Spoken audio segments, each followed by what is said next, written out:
बिल्कुल फास्ट। नमस्कार। वक्फ बिल लोकसभा के बाद राज्यसभा में भी, और अब ये कानून की शक्ल लेने वाला है एक दो औपचारिकताओं के बाद। लेकिन इन सब के बीच जो पहले से तय था कि मामला अदालत भी जा सकता है, और वही हो रहा है। अब मामला अदालत जाने लगा है। सिलसिलेवार अपडेट आपको बताएंगे। आपके साथ हमें ललित प्रजापति, न्यूज़ 18 के डिजिटल प्लेटफॉर्म पर सारे अपडेट वक्फ से जुड़े हुए।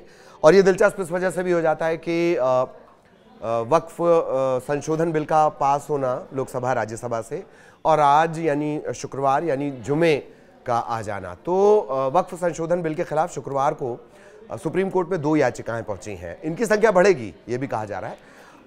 मोटा मोटी बिहार के किशनगंज से कांग्रेस के सांसद हैं मोहम्मद जावेद, लेकिन दूसरा नाम बहुत दिलचस्प है, वो है AIMIM सांसद असदुद्दीन ओवैसी। उन्होंने ये याचिका लगाई है। हालांकि उनका एक जो वर्शिप एक्ट है, प्लेस ऑफ वर्शिप एक्ट, उसे लेकर भी उन्होंने एक याचिका लगा रखी है। करीब 3 महीने पहले का वो पूरा घटनाक्रम है, उस पर नहीं जाएंगे, वापस आ रहे हैं। लोकसभा में भी जिस तरह के तेवर असदुद्दीन ओवैसी के रहे हैं वो भी आप जान लीजिए।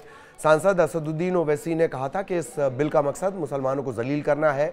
फिर उन्होंने महात्मा गांधी का एक रेफरेंस दिया बाहर का। महात्मा गांधी का रेफरेंस देने के साथ साथ उन्होंने कहा कि मैं गांधी की तरह वक्फ बिल को फाड़ता हूं। बिल फाड़ने के बाद ओवैसी जो है वो संसद की कार्यवाही छोड़कर चले गए थे। ये उन्होंने उस दिन का घटनाक्रम था। हालांकि फिर और भी बातें आ रही कि क्या इस तरह से बिल फाड़ना सही है, नहीं है। सूत्रों के हवाले से बहुत सारी जगह ये भी चला कि उन पर कार्रवाई हो सकती है। उसके अपडेट हम आगे आपको देंगे। लेकिन यह तय है कि अब ये जो मामला है सुप्रीम कोर्ट पहुंच चुका है। कांग्रेस के अलावा, हालांकि कांग्रेस ने जयराम रमेश हैं या और भी जो नेता हैं, उन्होंने कहा था कि हम इसे लेकर सुप्रीम कोर्ट जाएंगे, बट इससे जुड़ी जो 2 याचिकाएं वो सुप्रीम कोर्ट पहुंच गई हैं। एक जो कांग्रेस के सांसद हैं और दूसरे ओवैसी। बिल पर जब 2 और 3 अप्रैल को लोकसभा और राज्यसभा में चर्चा हुई, 12-12 घंटे तकरीबन ये चर्चा हुई, ये पास हो गया है। अब राष्ट्रपति के पास इसे भेजा जाएगा, उनकी सहमति होगी और फिर ये कानून बन जाएगा। ये पूरी प्रोसेस है। राज्यसभा से गुरुवार को बिल पास होने के बाद कांग्रेस के जो सांसद है जयराम रमेश, जिसका भी मैंने जिक्र किया, उन्होंने कहा कि वो भी सुप्रीम कोर्ट, यानी कांग्रेस भी सुप्रीम कोर्ट जाएगी। तमिलनाडु की जो पार्टी है DMK, द्रविड़ मुनेत्र कजगम, उन्होंने भी याचिका लगाने की बात कही थी। और इधर जो लोकसभा है वो अनिश्चित काल के लिए स्थगित हो गई, स्थगित कर दी गई, चूंकि कार्रवाई 31 जनवरी से बजट सत्र शुरू हुआ था। पहला और दूसरा सेशन इसका समाप्त हो गया है। स्पीकर ने यह भी बताया कि इस सत्र में वक्फ संशोधन बिल समेत 16 विधेयक पास किए गए हैं। सदन की प्रोडक्टिविटी भी उन्होंने बता दी 118%। और वक्फ बिल को लेकर उन्होंने सोनिया गांधी को नसीहत भी दी थी, बिरला साहब ने। इस पर विपक्षी सांसदों ने बिरला के खिलाफ नारेबाजी की। सोनिया ने बिल के पास होते ही ये जो संसदीय प्रक्रिया का वक्त है, टाइमिंग थे, इसको लेकर सवाल उठाए थे। और ये तो खैर तय है, वो आपने देखा। लेकिन एक जो बड़ा पहलू है उससे आप छू लेते हैं।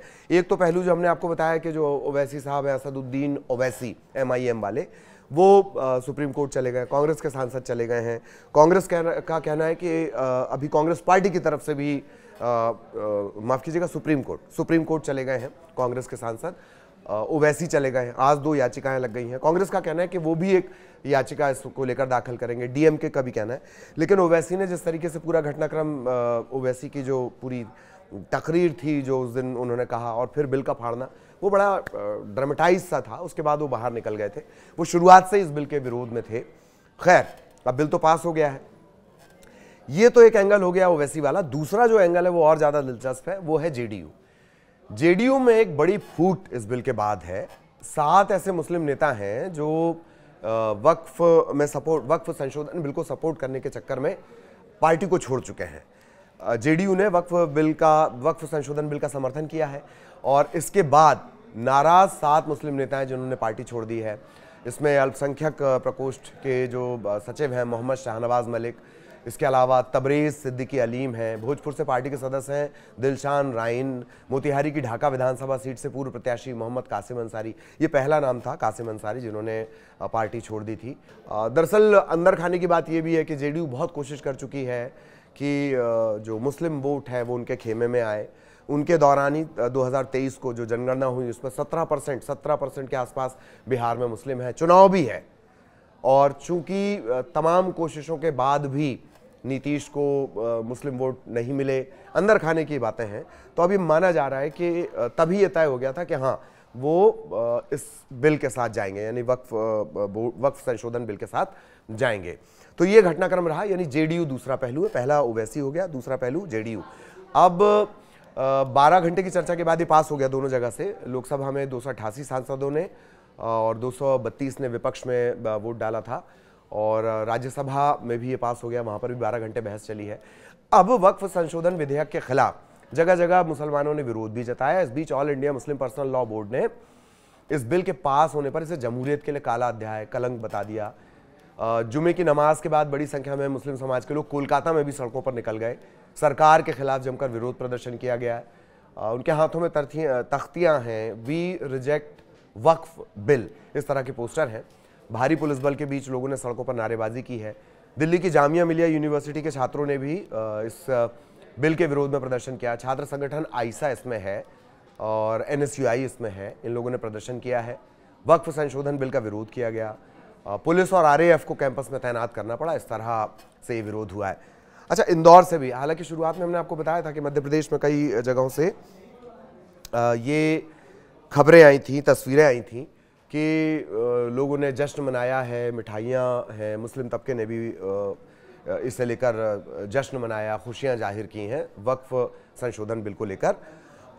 अब और भी रिएक्शन आ रहे हैं। मिनी मुंबई इंदौर का भी रिएक्शन आया है, वो भी आपको सुनवा देते हैं, सुन लीजिए। देश भर में वक्फ संशोधन बिल को लेकर चर्चाओं का दौर जारी है। संसद के दोनों ही सदनों में यह बिल पास हो चुका है। अब इसे कानून बनाने के लिए राष्ट्रपति के पास भेजा गया है। हमारे साथ कुछ लोग हैं, जानते हैं कि वक्फ संशोधन बिल को लेकर क्या स्थितियां हैं। वक्फ संशोधन बिल दोनों ही सदनों में पास हो गया, राज्यसभा में भी पास हो गया। देखो, एक बिल पारित करना और एक बिल थोपना, इसमें बहुत अंतर होता है। आदरणीय मोदी जी ने और अमित शाह जी ने मतलब ज़बरदस्ती 20 करोड़ मुसलमानों का दिल तोड़ के ये बिल पास किया है, उन्होंने संशोधन किया है। हमें ज़रूरत ही नहीं थी, जैसा हमारा काम चल रहा था बढ़िया चल रहा था। और सबसे बड़ी बात, वक्फ की संपत्ति हमारी है, मुसलमानों की है ना। उसके अंदर तुम्हारे को टांग अड़ाने की ज़रूरत क्या है? तुमको बस हमारे ही मुद्दे दिखते हैं उसके अंदर। काय के लिए तुम उसके अंदर बदलाव कर रहे हो? काय के लिए उसके अंदर बोल रहे हो कि 2 गैर मुस्लिम होंगे, वो करेंगे, उसकी देखभाल करेंगे, 2 महिलाएं होंगी। तुम मंदिर, वो गणेश मंदिर का ट्रस्टी मुझे बना दो, चलो 2 मुसलमानों को बना दो। बनाओगे? तुम नहीं बनाओगे ना। फिर काय के लिए फालतू में ये हमारे लिए उदापे करते हो और हमारे हितैषी बनते हो? पीठ में हाथ में छुरा है, पीठ में भोंकने के लिए तैयार हो, आगे से बोलते हैं हम हितैषी हैं तुम्हारे। संशोधन हो चुका है, बिल पास हो गया है, अब कानून बनने की तैयारी। देखिए, बहुमत के आधार पर कोई भी कुछ भी कर सकता है, ये तो हम यहाँ भी देख रहे हैं और वहाँ भी देख रहे हैं। परंतु वक्फ का जो गलत प्रोपोगंडा किया जा रहा है वो बहुत गलत है। जहाँ भी मस्जिद बनती है, जहाँ भी मुस्लिम उपयोग के लिए कोई भी चीज़ होती है, वो या तो नगर सरकार से खरीदी जाती है या लोग उसको दान करते हैं। कभी भी कोई भी मस्जिद हमारे धर्म में है, मुस्लिम धर्म में, कि उसको ना हम कब्ज़ा करके बना सकते हैं, ना हम कहीं छीन के बना सकते हैं। हम उस चीज़ को ख़रीदेंगे पहले, फिर वहाँ पर हमारी नमाज जायज़ होगी। हर एक नियम हमारे इस्लाम में पहले से ही मौजूद है। ना हमने कभी कोई मस्जिद कोई कब्ज़े पे बनाई है। तो ये सारी चीज़ें तो हमारे पूर्वज हमें वक्फ में देकर गए हैं। वक्फ का मतलब किसी को देकर जाना, मुस्लिम समाज में ये सारी चीज़ें देना। परंतु बहुत बहुत ज़ोरदार विरोध करते हैं। और आपको एक बात और बता दूं, जो करबला का विषय यहाँ पर चल रहा है, उस पर हम हाई कोर्ट में जा चुके हैं और हाई कोर्ट में इसका केस चल रहा है। तो ये झूठी वाहवाही इनसे बोलने हैं आपके नहीं लूटें। कुछ और लोग हैं हमारे साथ, जानते हैं कानून बनने की तैयारी में है, बिल पास हो गया दोनों ही सदनों में। आप विरोध करते हैं या इसके पक्ष में?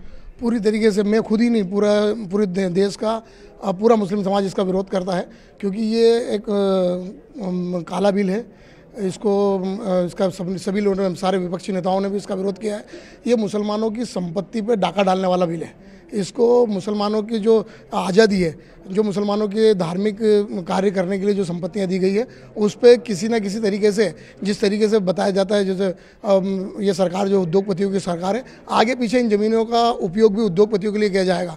जब अच्छा भला मुस्लिम पर्सनल लॉ बोर्ड वक्फ बोर्ड, ये सब चल रहा है और अपना काम वो खुद कर रहे हैं। तो ये अगर संशोधन कर रहे हैं तो ये एक दोगलापन है। एक तरफ तो भारतीय जनता पार्टी मुसलमानों को नमाज़ पढ़ने पर रोक लगाती है कि सड़कों पर नमाज नहीं होगी, छतों पर नमाज नहीं होगी, अजानों से उनको तकलीफ होती है, और दूसरी तरफ मुसलमानों को हितैषी बन के ये बिल पास करने की कोशिश की जाती है। आप किस तरह से देखते हैं इसको? हम विरोध करते हैं, इसका पुरजोर विरोध करते हैं। ये एक सोची समझी साजिश के तहत एक समाज को दबाने के लिए, एक तबके को दबाने के लिए, उसकी निजी संपत्ति जो वक्फ की ज़मीन, उसकी निजी संपत्ति को दबाने के लिए इस तरह का बिल पास किया जा रहा है। ये संपत्ति कहीं ना कहीं नियत खराब है भारतीय जनता पार्टी की, जो उनकी निजी संपत्ति को छीनना चाहती है। आगे किस तरह का विरोध जारी रहेगा? आगे हम पूरा विरोध करेंगे, जैसा हमारे गाइडलाइन आप पर से मिलेगी हम उसका पूरा जोर से विरोध करेंगे। दोनों ही सदनों में बिल पारित होने के बाद में अब इसको कानून बनने की तैयारी है। हालांकि इंदौर में मुस्लिम समुदाय के लोगों का कहना है कि इस बिल का विरोध लगातार जारी रहेगा। ऊपर से जिस तरह के निर्देश आते रहेंगे उसी तरह से विरोध जारी रहेगा। ये एक काला कानून है, इसको हटाना चाहिए। तो ये कुल जगह ये है, स्थितियां ये है कि ये विवाद फिलहाल नहीं थमेगा, विरोध की अलग अलग बातें आएंगी। तकरीर जो नेताओं ने दी है वो सब आपने सुनी है, लेकिन हमने जो आपको अभी ये पूरा घटनाक्रम बताया, इसमें 3 महत्वपूर्ण पहलू हैं। एक ये कि इससे लेकर जगह जगह प्रदर्शन हो रहा है। दूसरा पहलू ये कि ओवैसी ने पहले तो बिल की कॉपी फाड़ दी थी लोकसभा में, और उसके बाद अब जो ओवैसी हैं वो सुप्रीम कोर्ट भी चले गए हैं, कांग्रेस के एक सांसद भी गए हैं, और भी याचिकाएं जाएंगी। डीएमके कह रही है, कांग्रेस के जयराम रमेश कह रहे हैं, और लोगों का क्या कुछ रिएक्शन रहा जगह जगह विरोध प्रदर्शन के साथ साथ, वो भी हमने आपको बताया। और जेडीयू को इसका सबसे बड़ा असर जेडीयू पर पड़ने वाला है, और वो भी तब जबकि बिहार में चुनाव है।